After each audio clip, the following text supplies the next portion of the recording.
Hello everyone, as you know we are doing the chapter laser and laser chapter में अब तक हमने क्या किया कि किस तरीके से जर्नल से लेज़र में यानी कि अकाउंट्स में पोस्टिंग की जाती है। और हमने ये भी सीखा किस तरीके से personal account, real account and nominal account को क्लोज़ किया जाता है। पर्सनल और रियल अकाउंट को बिल्कुल कैश बुक की तरह क्लोज़ किया जाता है, बट नॉमिनल अकाउंट को क्लोज़ नहीं किया जाता है, उसका टोटल किया जाता है और उसे सीधा ट्रायल बैलेंस में ट्रांसफ़र किया जाता है। Now what is trial balance? आज हम वही करने वाले हैं। Today we will learn about trial balance. Trial balance in short कहें तो अकाउंट की समरी, जो हमने लेजर में इतने सारे अकाउंट्स बनाए हैं उनके तो इतनी सारे, मतलब अगर हम एक समरी जानना चाहे तो उसे हम ट्रायल बैलेंस करेंगे। सब अकाउंट का एक एक बैलेंस ले लेंगे। जैसे कैश का एक बैलेंस ले लिया कि अल्टीमेटली सारे कैश से रिलेटेड ट्रांजेक्शन पोस्ट करने के बाद आज की डेट में कैश कितना है हमारे पास, वो फिगर ले लेंगे। परचेज़, पूरे महीने में हमने कितनी परचेज़ की, पूरे महीने कितनी सेल की, पूरे महीने में कितना रेंट पे किया, पूरे महीने कितनी सैलरी पे की, पूरे महीने में कुछ फर्नीचर ख़रीदा या फिर पुराना फर्नीचर कितना था। तो ये सब एक एक बैलेंस जहाँ पोस्ट किया जाता है उसे बोलते हैं ट्रायल बैलेंस। ठीक है, तो ट्रायल बैलेंस का फॉर्मेट मैं आपको बताती हूँ। सबसे पहले आप ऊपर लिखेंगे ट्रायल बैलेंस, फिर आप लिखेंगे एज एट डेट, जो भी डेट है कब बनाया जा रहा है। फर्स्ट ब्लॉक होता है नेम ऑफ अकाउंट का, अकाउंट का नेम क्या है।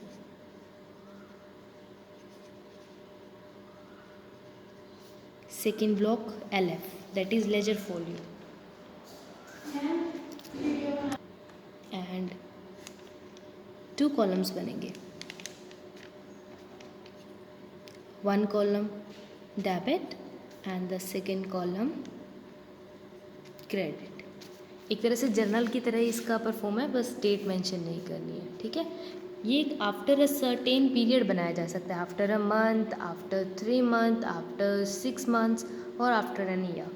ठीक है, and it is a summary of accounts. What it is? Summary of accounts. अब डेबिट साइड का क्या रिकॉर्ड किया जाएगा एंड क्रेडिट साइड क्या रिकॉर्ड किया जाएगा। फॉर दैट एक तो हम बैलेंसेस को देख सकते हैं कि जो बैलेंस है वो कहाँ बच रहा है। अगर डेबिट साइड का ओपनिंग बैलेंस बचता है तो वो डेबिट साइड, अगर क्रेडिट साइड का ओपनिंग बैलेंस है तो क्रेडिट साइड। अदरवाइज एक मॉडर्न अकाउंटिंग रूल किया था हमने, as per modern accounting rule debit nature होता है एसेट एंड एक्सपेंसेस का, और क्रेडिट नेचर होता है कैपिटल, लायबिलिटीज एंड एक्सपेंसेस का। ठीक है, तो कोई भी एसेट है जैसे कि फर्नीचर है, कैश है और लैंड है, ये सब डेबिट में। एक्सपेंसेस सैलरी है, रेंट है, परचेज है, डिस्काउंट अलाउड है। कैपिटल, कैपिटल तो पता ही है। लायबिलिटीज़, लायबिलिटी मतलब क्रेडिटर्स हैं, लोन है। एक्सपेंसेस में क्या आ जाएगा? सॉरी एक्सपेंसेस नहीं, इनकम। एक्सपेंसेस तो डेबिट होते हैं, इनकम क्रेडिट होती है। इनकम में क्या आ जाएगा? Discount received and sale. ठीक है, तो ये सब आ जाएंगे। तो जो हमने फर्स्ट इलस्ट्रेशन किया था ना, उसी से रिलेटेड पोस्टिंग देखते हैं कैसे करेंगे।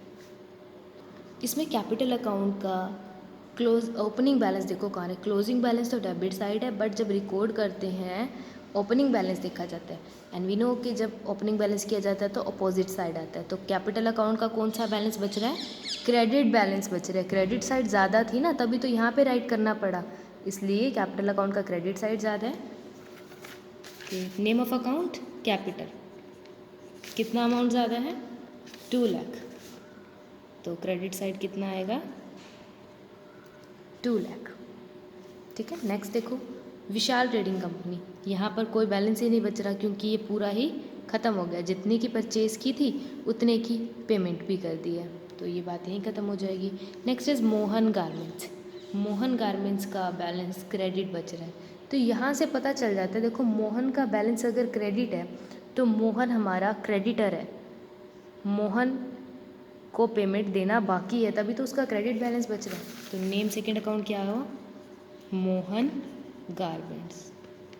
क्रेडिट बैलेंस बच रहा है, ओपनिंग बैलेंस देखते हैं ना, क्लोजिंग नहीं देखना, ओपनिंग देखना 8000, तो 8000 मेंशन कर देंगे। नेक्स्ट है हीरो लिमिटेड। हीरो लिमिटेड का बैलेंस बच रहा है debit, it means hero limited हमारा डेटर है, और डेटर मतलब एसेट। एसेट कहाँ रिकॉर्ड की जाती है, डेबिट साइड 18000। तो इसे किसी भी तरीके से देख सकते हो, अकाउंट का नेचर भी देख सकते हो, या फिर ये भी देख सकते हो कि उस अकाउंट का ओपनिंग बैलेंस कहाँ बच रहा है। नेक्स्ट है ड्राइंग। ड्राइंग का बैलेंस बच रहा है 14000 ऑन डेबिट साइड। भी नो कि ड्राइंग जो है एक्सपेंस कंसीडर की जाती है, या फिर आप ये भी कह सकते हो कि ड्राइंग कैपिटल को कम करती है, तो इसीलिए इसे डेबिट साइड रिकॉर्ड किया जाता है। नेक्स्ट है पवन ब्रदर्स। पवन ब्रदर्स का बैलेंस कहाँ बच रहा है, क्रेडिट साइड। तो ये कौन हुए, डेटर या क्रेडिटर, क्रेडिटर्स। ये क्रेडिटर्स है और क्रेडिट ही बैलेंस बच रहा है, तो क्रेडिट साइड मेंशन करेंगे पवन ब्रदर्स। ठीक है, अब देखते हैं हम रियल अकाउंट जो बनाए थे, कैश अकाउंट। कैश अकाउंट का बैलेंस बच रहा है डेबिट 1,48,050। तो नेम ऑफ अकाउंट कैश 1,48,050। नीचे है furniture account. Furniture account asset ही होती है, तो एसेट डेबिट ही होती है बैलेंस। यहाँ पे लिख देंगे फर्नीचर, कितना अमाउंट है 20,000। Furniture debit side 20,000। अब नॉमिनल अकाउंट देखेंगे। This one is purchases account. Purchases account में बैलेंस नहीं निकाला जाता, देखो क्योंकि ड्राइंग कुछ गुड्स में की गई थी इस क्वेश्चन में, इसलिए ड्राइंग यहाँ आया। याद है ना, जब ड्राइंग करते हैं तो क्या एंट्री करते हैं, drawing account debit to purchases. अगर कुछ चोरी हो जाता है तो loss by theft to purchases, इसलिए ऐसे केसेस में परचेजेस अकाउंट क्या होता है, क्रेडिट होता है। दैट इज़ वाई यहाँ पर बाय ड्राइंग अकाउंट है। बट नॉमिनल अकाउंट को बैलेंस नहीं किया जाता। जब ट्रायल बैलेंस में रिकॉर्ड किया जाएगा तब ऑटोमेटिकली आपको बैलेंस करके लिखना है। जैसे 1,15,000 परचेज का डेबिट साइड है, क्रेडिट साइड 4,000 है, तो ट्रायल बैलेंस में 1,11,000 जाएगा। ये वाला 4,000 तो ड्राइंग अकाउंट में भी गया होगा, इसलिए इसका काम हो गया है। यहाँ पर जब परचेजेस अकाउंट रिकॉर्ड करना है तो इनका डिफरेंस मेंशन करना है, कितना आएगा 1,11,000। परचेजेस वैसे भी एक्सपेंस होता है, और एक्सपेंसेस को कहाँ रिकॉर्ड किया जाता है, डेबिट साइड। 1 लाख कितना था, 1,14,000। नेक्स्ट है purchase return account. Purchase return account का क्रेडिट बैलेंस है 5,000। बैलेंस नहीं है, सीधा क्रेडिट साइड ही मेंशन होता है। वी नो कि परचेज रिटर्न एक्सपेंस को कम कर रही है, तो परचेजेस रिटर्न 5,000। डिस्काउंट रिसीव्ड 1,000 एक और 200 है, कितना हो गया 1,200। डिस्काउंट रिसीव क्या होती है, इनकम, तो कहाँ जाएगी, क्रेडिट साइड। Discount received. इसे नेक्स्ट है sales account. Sales account 79,000, credit side.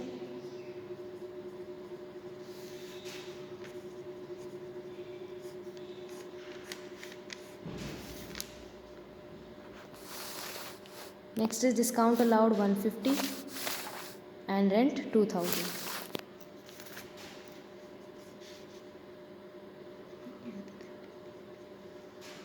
Discount allowed expense होता है 150 एंड रेंट भी क्या है, एक्सपेंस है 2,000। नेक्स्ट है सैलरी 4,000। सैलरी 4,000। सारे अकाउंट का बैलेंस रिकॉर्ड करने के बाद यहाँ टोटल करना है। अगर आपका ये टोटल डेबिट साइड का टोटल क्रेडिट साइड के इक्वल आ जाता है, इट मीन्स आपने सभी अकाउंट को करेक्टली पोस्ट किया है, करेक्टली कैलकुलेट किया है। अगर ये इक्वल नहीं आता तो इट मीन्स आपने मिस्टेक की है, कहीं एरर की है, और वो एरर कैसे फाइंड की जाएगी, कैसे करेक्ट की जाएगी, वो नेक्स्ट चैप्टर में समझेंगे। अभी बस आपको ट्रायल बैलेंस का फॉर्मेट याद करना है, और डेबिट साइड क्या आता है और क्रेडिट साइड क्या आता है ये लर्न करना है। अब हम सीखेंगे ओपनिंग एंट्री को कैसे पोस्ट किया जाता है। ओपनिंग एंट्री क्या होती है, ओपनिंग एंट्री मीन्स जब book of accounts again open किए जाते हैं। At the end of year सभी अकाउंट्स को क्लोज कर दिया जाता है। लेट्स से 31 मार्च को जब ये कैलकुलेट किया जाता है कि बिज़नेस को कितना प्रॉफिट हुआ या कितना लॉस हुआ, कितनी एसेट्स है, कितनी लाइबिलिटीज़ है, कितनी कैपिटल है, तो सारी बुक्स जो है एक बार बंद कर दी जाती है, सारे अकाउंट्स क्लोज कर दिए जाते हैं। बट अकाउंट क्लोज करने का ये मतलब नहीं है कि बिज़नेस क्लोज हो गया। जब 1 अप्रैल आएगी तो अगेन सारी बुक्स अगेन ओपन की जाएगी। तब जितना बिज़नेस में कैश है, जितनी एसेट्स हैं, जितनी लाइबिलिटीज़ हैं, जितनी कैपिटल है, वो अगेन रिकॉर्ड की जाएगी। जर्नल एंट्री करते हुए हमने ओपनिंग एंट्री करना सीखा था। अब हम सीखेंगे कि उस ओपनिंग एंट्री को पोस्ट कैसे किया जाए। पहले इलस्ट्रेशन सेकंड देखते हैं और जर्नल एंट्री देखते हैं ओपनिंग एंट्री की कैसे की जाती है। The following balances appeared in the laser of Marble Traders on 1st April 2017. Cash in hand 6,000, cash at bank 12,000, BR 7,000, Ramesh का क्रेडिट बैलेंस है 3,000, स्टॉक गिवन है, बिल्स पेएबल, राहुल का डेबिट बैलेंस है, हिमांशु का डेबिट बैलेंस है। जिनके डेबिट बैलेंस है वो हमारे डेटर होंगे और जिनका क्रेडिट बैलेंस है वो कौन होंगे, क्रेडिटर्स। ये अभी हमने सीखा ना, ट्रायल बैलेंस बनाया था। एक तरह से जब हम ट्रायल बैलेंस बना रहे हैं तो सारे अकाउंट की क्लोजिंग फिगर ही लिखते हैं, बुक ऑफ अकाउंट्स बंद ही हो जाती है। लेजर में जब हम सारे डबल लाइन कर देते हैं एंड में, तो मतलब हमने वो अकाउंट वहाँ तक क्लोज कर दिया है। ठीक है, अब नेक्स्ट टाइम जब ट्रांसफ़र करते हैं तो क्या लिखते हैं, बैलेंस बीडी लिखते हैं ना। तो यही सब ये बैलेंस बीडी फिगर्स हैं जब आप क्लोज करते हो। ऐसा नहीं है कि आप लेजर दोबारा नहीं बनाने वाले। अप्रैल मंथ का लास्ट क्वेश्चन में हमने बनाया था तो वो ख़त्म हुआ और इसका ये अब जो नेक्स्ट मई में बनेगा तो वही जो बैलेंसेस बचे हैं वही ट्रांसफ़र किए जाते हैं। तभी तो वहाँ साथ के साथ हम ओपनिंग बैलेंस लिखते थे, टू बैलेंस बीडी करके या बाय बैलेंस बीडी करके। जनरल एंट्री क्या होगी इस क्वेश्चन में? देखो कैपिटल नहीं गिवन, तो ऑब्वियसली जो बैलेंसिंग फिगर आएगी वो क्या हो जाएगी, कैपिटल। जनरल देखो क्या होगी, cash account debit,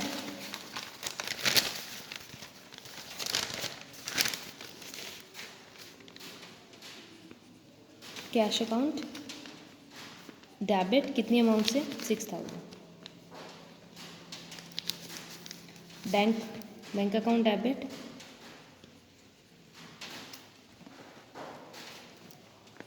12,000। BR account debit 7,000। Ramesh का क्रेडिट बैलेंस है तो टू रमेश आएगा। कितना बैलेंस है, 3,000। स्टॉक क्या होते हैं, एसेट्स कितने हैं, 5,400। Bills payable liability 2।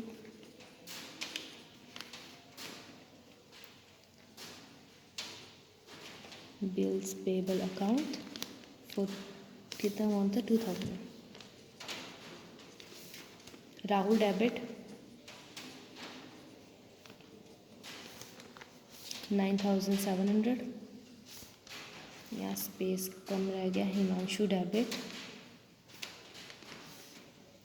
10,000। ठीक है, इसका टोटल और इसका टोटल इक्वल आना चाहिए तभी जर्नल एंट्री कंप्लीट होगी। बट वी नो कि ये अमाउंट ज़्यादा है। देखो 10,000, 9,754, यहाँ 302, यहाँ सिर्फ 5,000 है। तो जो ये बैलेंसिंग फिगर आएगी वो क्या होगी, कंपनी की कैपिटल। और जब बैलेंसिंग फिगर हम खुद निकालते हैं, क्वेश्चन में नहीं गिवन होता तो यहाँ मेंशन करना ज़रूरी है। इनका डिफरेंस निकाल कर आएगा 45,100। तो इस तरीके से जर्नल एंट्री की जाती है। अब ये सब बैलेंसेस कहाँ ट्रांसफ़र होंगे, लेजर में। चाहे इनसे रिलेटेड कोई ट्रांजैक्शन हो आगे या ना हो, बट ओपनिंग बैलेंस तो इनका दिखाना पड़ेगा, यानी कि ये अकाउंट्स तो ओपन करने ही पड़ेंगे। अगर कोई और ट्रांजैक्शन नहीं होती तो सेम अमाउंट से ही वो अकाउंट क्लोज हो जाएगा। बस इतना ही इसमें न्यू पॉइंट था और कुछ नहीं। जैसे भी ये कैश अकाउंट था, यहाँ कैश अकाउंट डेबिट है, 6,000 है। ये क्या है, ये सारी बैलेंसिंग फिगर है, ये सब बैलेंस बीडी है, ये सब डेबिट बैलेंस बीडी है, ये सब क्रेडिट बैलेंस बीडी है। बट है सब बैलेंस बीडी क्योंकि ओपनिंग जो बैलेंसेस होते हैं उन्हें क्या कहते हैं, बैलेंस बीडी। और क्लोजिंग आपको निकालनी है जिसे बोलते हैं बैलेंस सीडी। फिर उसे नेक्स्ट मंथ ट्रांसफ़र करके अगेन क्या बना देते हैं, बीडी। और ट्रायल बैलेंस, इस क्वेश्चन में आपको ट्रायल बैलेंस भी बनाना है, वो वैसे ही बनेगा जैसे भी लास्ट क्वेश्चन में हमने सीखा। बाकी क्वेश्चन सेम है। थर्ड इलिस्ट्रेशन ओपन करेंगे अब। थर्ड इलिस्ट्रेशन में जर्नल एंट्रीज खुद प्रिपेयर करनी है एंड आपको लेजर बना कर दिए हुए हैं। जैसे एक फर्स्ट कैश अकाउंट का लेजर दिया है, कैश अकाउंट डेबिट हो रहा है सेल्स और आउटपुट IGST की वजह से, और इसके अलावा कैश में कुछ नहीं है। तो हमें पता है इसकी जर्नल एंट्री कैसे बनेगी, cash account debited to sales account to output IGST account. Similarly second, furniture account debited to cash account. नीचे आपको नरेशन भी लिखनी है कि furniture purchase in cash for ₹25,000। Next is purchases account given है to Govind, purchases account debited to Govind, it means goods purchase from Govind on credit basis. Murari और credit है तो मुरारी को क्रेडिट करना है, परचेजेस को डेबिट करना है, इनपुट को डेबिट करना है। Purchases account debit, input IGST account debit to Murari. Next sales, sales account credit हो रहा है तो Mohan to sales account. Interest account credit हो रहा है तो ये मतलब क्या, इंटरेस्ट रिसीव हुआ है। इंटरेस्ट अकाउंट डेबिट होता तो एक्सपेंस होता है, इंटरेस्ट अकाउंट क्रेडिट हो रहा है तो ये इनकम है। Cash account debit to interest account. तो इस तरीके से आपने second and third practical question try करने हैं। In case of any problem you can contact me. Thank you.